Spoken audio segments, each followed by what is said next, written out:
میرا پیارا نبی کتنا پیارا نبی ساری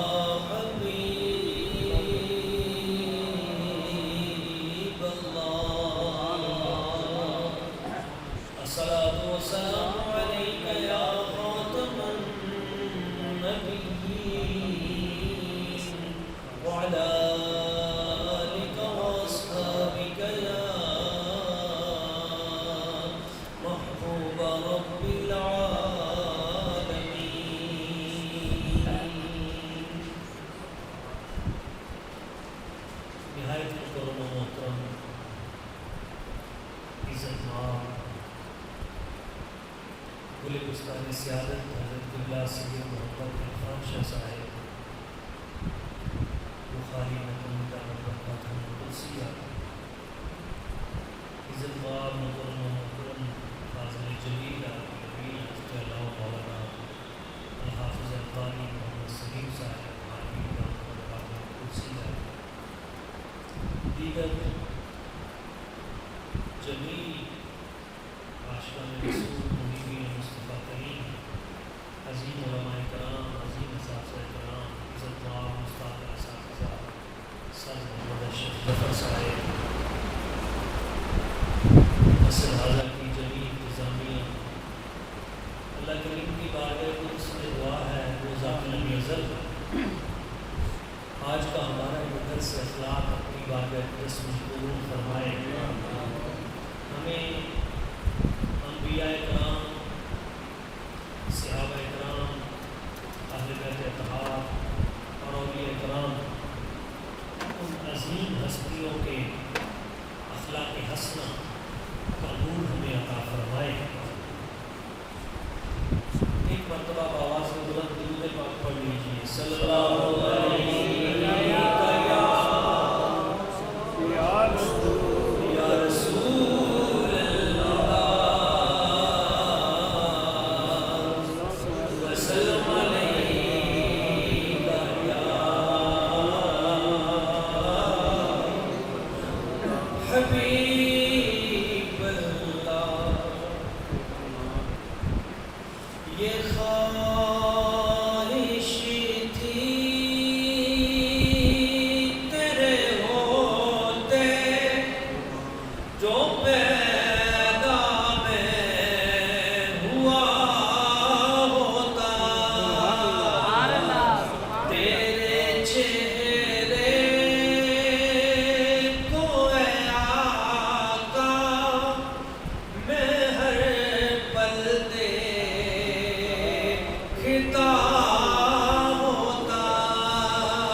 بمبو